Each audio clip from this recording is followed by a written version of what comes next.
joining us now on the On-Time Experts hot seat. On-Time Experts air conditioning and plumbing, same-day service guaranteed. It's offensive coordinator Brian Schottenheimer here with you on 105.3 The Fan. Good afternoon to you, sir. How you doing? What's up, guys? How you doing? We're fantastic, Shotty. Now, I got to say, I know you just had a presser. Yeah. We've heard none of that. We've been doing our show, so it's very possible. So you're going to ask the same damn question. We might ask you the same damn question. As long as you don't screw up our dinner reservation tonight. You know, we have a little staff dinner tonight. As long as Where's staff dinner tonight? Well, I can't tell you guys that. I mean, we're all going to show up. Yeah, I mean, you know. But I did hear that Coach McCarthy's picking up the tab. So there you go. Nice. So there might be some extra appetizers ordered, and there might be a few extra drinks ordered. No, make time for you guys anytime. Thank you. So what's the focus here this training camp for the offense? Yeah, again, basically take year one and how do you improve it in year two?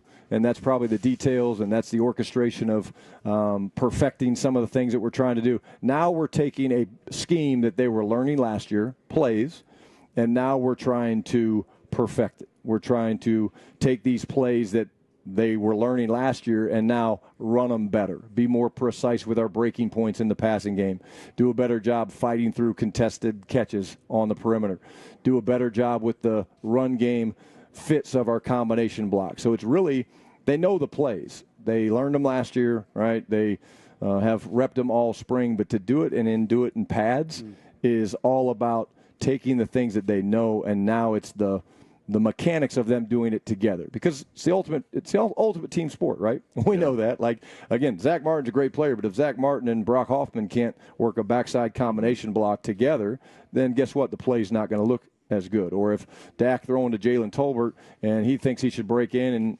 tighter 45-degree angle, and he's breaking in a 60-degree, 90-degree angle, then it's not going to work. So it's really those little things that we're having fun because we can get through the film quicker.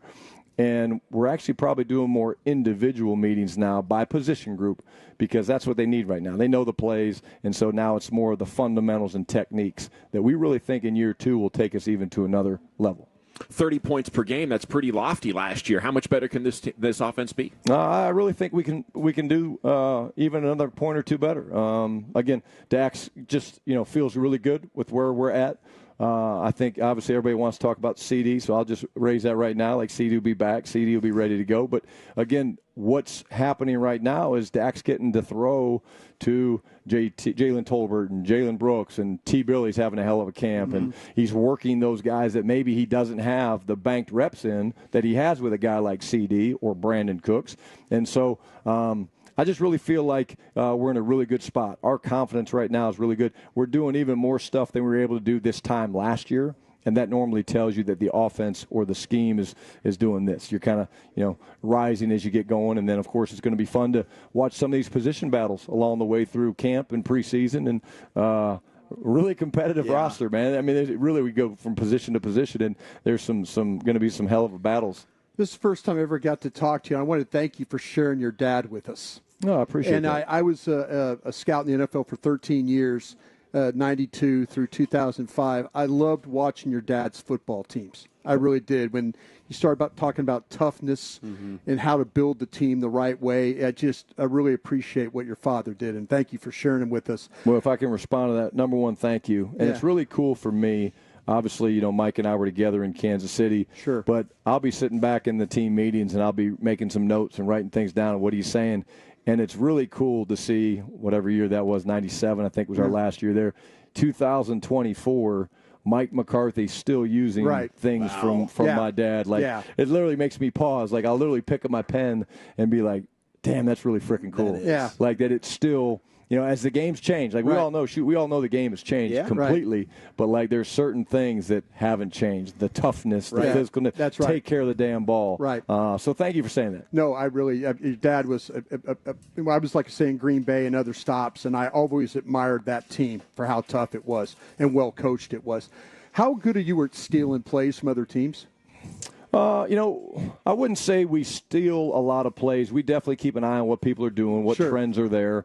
If it's completely out of what we do, I would say we probably shy away from that. If we have something that's similar that kind of fits what we're doing, we certainly look at what people are doing, but it's got to fit us. It's got to fit Dak. Yeah. It's got to fit our personnel. And again, it could be a college play. It could be a NFL play.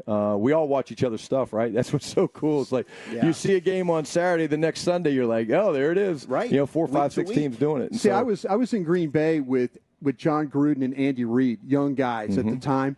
And they were like watching Bob Snelker's screen package from Minnesota, and they were always trying to get stuff to Holmgren, that's really how the offense with Favre, it just kind of evolved with, hey, how many plays can you get in? And I wondered if the really good offensive coordinators, it always seemed like they kind of could take a play. I use the word steal, but take a play or two. From somebody. And I do think, again, you do steal the idea and then you make it your own. Matter of fact, my first year in the league, 97, Dick Vermeil's staff in St. Louis, that was kind of my job, was just kind of keep tabs on what was the new wrinkles and what people were doing, college and pro, and just I'd jot them down, show them to Dick or Jerry Rome, and sometimes he'd be like, get that stuff out of here, and other times he'd be like, oh, that's really cool. So, as you know, it's been going on a long time. Right. But we really do believe that our system is special. It's got the flexibility, the versatility, but we're always trying to stay on top of trends. Well, the defensive players I talked to, when you first came here, you were doing stuff on the defensive side of the ball. And the defensive coaches or the defensive players were telling me, this Schottenheimer guy knows what he's doing. So is that studying other teams and stuff like that? Was that something that you were kind of saying, okay, and they were saying, hey, he comes up to us and say, now you got to watch this. You got to watch this. So it was something. Was it something different for you there? No, yes. I mean, I'm a football junkie, man. Yeah. You ask my wife and my kids, man. They're like, who goes home and on Saturday afternoon after doing football all week, and you're like, hey, let's watch all 5 games that are on TV. Right. Like I'm a football junkie. But that year on defense was really cool for me because while I was helping them try to defeat blitzes and anticipate things, I was learning kind of the whys. Right. I've never coached on defense. Right. I know Belichick had a thing that was actually really cool where he'd take a McDaniels or a Dayball when he first got them, and they were offensive guys. He'd move them to defense for a couple of years. Like, I think that's brilliant, by the way. But, like, for me, it was really cool to be there. And some of it I was like, oh, that makes perfect sense why they do it. And sometimes I was like, holy shit, we just overthought that one. They're not thinking the first thing. We're giving them way too much credit. They're not doing any of the stuff that we thought they were doing. So, but it was invaluable, and what made it to me so valuable was that the coaches and the players really did listen and respect my ideas. I'm sure there's some people that they listen to and they just kind of but I respect them for that, and felt like I did have some hand in helping. Sure did. It's Cowboys OC Brian Schottenheimer here with you on the Fan. I wanted to pick your brain on the run game a little bit because you are. I mean, I've always thought from your dad and with you, you've always had a good running game everywhere you've gone, and it seems like right now everyone from the Shanahan tree is having a tremendous success. And you talk about the outside zone, but for you, depending on your offensive line and your runner, what can you do from a coaching standpoint to try and help them have more success and give you some advantage in the run game? Yeah, I think here's what's crazy about the league right now. What we see defenses trying to catch up. What do I mean by that? We've always been the ones that control what I call the rules of engagement, which means we pick the personnel, we pick the formation, we pick the motion, we pick the shift, we pick we pick everything. And so run or pass. And what you see from defenses now is the multiplicity of defenses that we're seeing and the amount of fronts that we're having to block has made it a lot harder. And so what we believe as a staff and what we want to be is we want to be multiple. And our multiplicity should help us attack the entire field, right?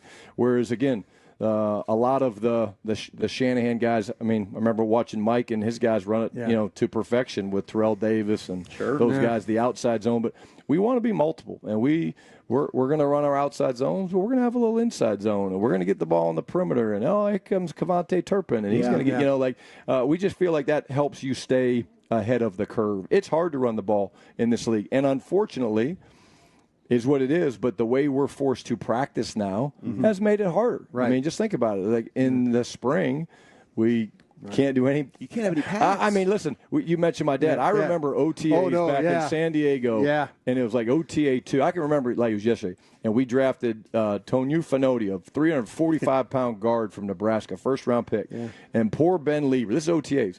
Poor Ben Lieber was a Sam linebacker, right? And we ran power Like we ran 62 power like 5 times in a row, and he had just shells on and was having to frickin' force the play.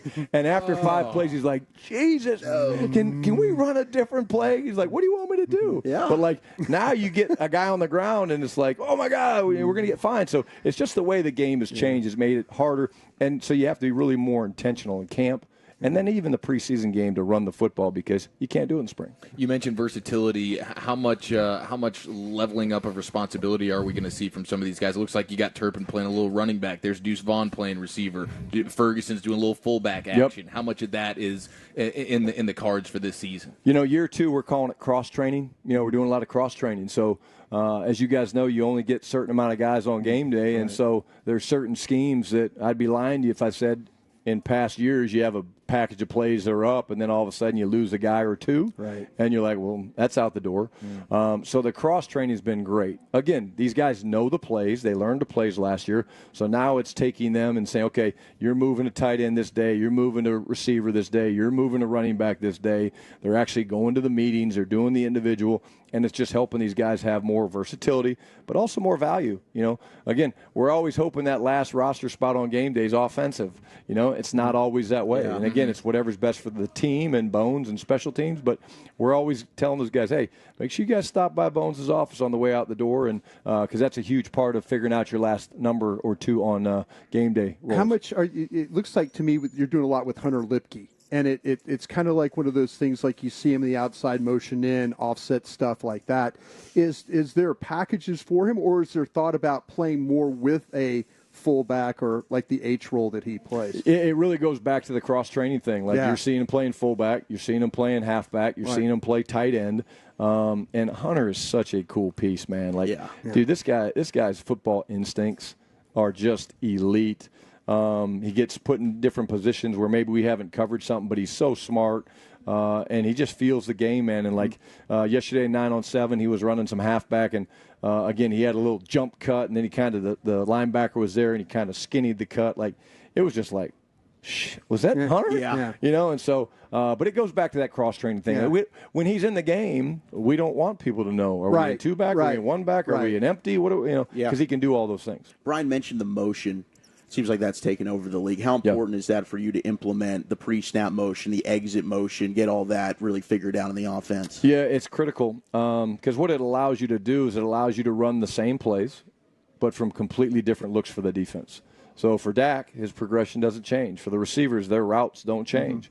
What I really believe with motion, the key is there's teams, and we're one of them, that moves with a purpose.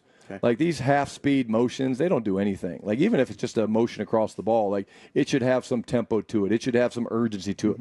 Why? You're making the defense sometimes 5, 6, 7 guys adjust. They have to adjust their calls. And so we always talk about moving with a purpose. Like if we're moving with a purpose. We're trying to create a matchup, or we're trying to gather some information for the quarterback. Is it man? Is it zone? What are we getting here? Is it shell? Is it one high? All those different things. So we really preach that a lot. How much more difficult is it to execute those things in road environments? It seems like that becomes a big challenge, and how can you mitigate that? You don't want to completely change the way you do things offensively just for a road game, right? No, and we don't. We again, Dak is great with it. We've got 1,000 different cadences that we can use, both at home and on the road. And he's masterful at that. But yeah, we do not shy away from motions because again, we really feel like if we're up to date with or up to speed really with our silent mechanics, and we should be able to run everything. Because like you said, you're not going to change. We're not going to say, oh, hey, we're just going to be all static. Right. I think in today's day and age, if you're static, you give the advantage to the defense. And we don't want to do that. We want them to be chasing us around. Coach, the plan that you have, and this is really the first time that we've got to see Trey Lance quite a bit. Is there a daily plan for him, or is it just part of the quarterback packages and how you guys get ready for practice each day? Yeah, right now the daily plan is he's going to go in there and he's going to get a ton of reps and he's going to compete his ass off. Again, you guys missed it because you weren't at my presser. Yeah. He's doing some really good things, and he's making some mistakes like most young players. But we really believe, that the reps that he's going to get in training camp, the reps he's going to get in the preseason, if we continue to see him making positive strides, the athlete is crazy, right? I mean, the guy's an unbelievable athlete. And this guy works his ass off. I mean, like, again, he is up early. He's to bed late. He's asking questions. He's meeting with Scott. It's just he's hungry, man. And again, he made a throw the other day where I saw him, speed up his feet at the top of his drop. We call it the kind of the get back, and he just boom, put 4 and 5 in the ground and ripped it, and it was like, he's getting it. So that's the stuff that's exciting for us to see. Finishing up here with Brian Schottenheimer on the Fan. How about this trend where defenses are dropping more guys into coverage to stop the big plays, and they also managed to get the yards per attempted run down last year? Both those things happen. How did that happen? How do you counter it? I think, you're seeing them mix that up. Again, that speaks to the multiplicity the defense are doing. But, again, what I notice is the speed of defenses now, right? Like, you got to remember, when I came into the league, it was freaking Levon Kirkland and the guy, these 260-pound linebackers, and now so many teams are playing sub-defense, and so many of these linebackers are 4'5", 4'6" guys. And so I think that's one of the things. But, again, where we're really, really good, again, is what we call above the 2.3, right? If they're going to drop 8, what most mature quarterbacks know is, okay, I should have time. And that's our friend, whereas young quarterbacks, they kind of panic. Like they've got their rhythm and time clock. Like, oh, the ball should be gone. Well, yeah, but they're only rushing 3. And so, like, what I've learned is, like, I remember in Jacksonville with Trevor Lawrence, like, they would drop 8 and only rush 3, and, like, he'd still be on that the time clock where the ball's got to come out of his hands. Like, hey, dude, just relax. Like, we've got time. We've got the advantage. And so the way that thing's going to adapt is us having to hurt people with that, and that might be Dak with his arm or Dak with his legs. But the speed's a big part of it that defenses now have. All right, question. When's the last time you sports cried? Could be happy or could be upset, perhaps. Sports cried. Has it been over a decade? No, I cried after the Green Bay game this year. That's my guy. All right, thank you. That's the right answer, baby. Yeah, my wife actually was surprised because she said that was the last time I cried. Actually, the only time before that was when Sam Bradford, not the only time, Sam Bradford tore his ACL the second year in a row. Just because I felt so bad for him because he had worked his way back. But after the Green Bay game, I took that one hard and was disappointed, really, for the players. Proud you made it to the end there. I think I'd have cried at half myself. I was, actually. Hey, we were trying to fix it. So you did not have time. But, man, when you put so much into this, and it's not for us, it's for them, for the locker room, right? It's just, any loss is tough to take. But that was a special group, and we're excited for this special group we got now. Number of plays on a typical game day call sheet? A lot. Yeah, we're a volume offense. We like that. That way we have some flexibility to get the things if we need to, and that's where, again, year 2 we should be able to make some improvements because we can pull things from back pages and stuff like that. Would you be willing to give us one example of maybe one of your wordier play calls? I'm going to let Mike McCarthy do that because it gets pretty wordy. But people that say football players are not smart have never listened to the verbiage. And again, the West Coast system, right, is known for its verbiage, and we've actually trimmed it down some where you can, but some of them just get long. Was there one play that you called that you realized, okay, I will never call that again? Oh yeah. That's either a wristband play or we're just going to call it Neutrogena. And that means all that. Thanks, Brian. Appreciate you guys. Give him hell. All right, there fellas. he goes. Thank you. Always enjoy it.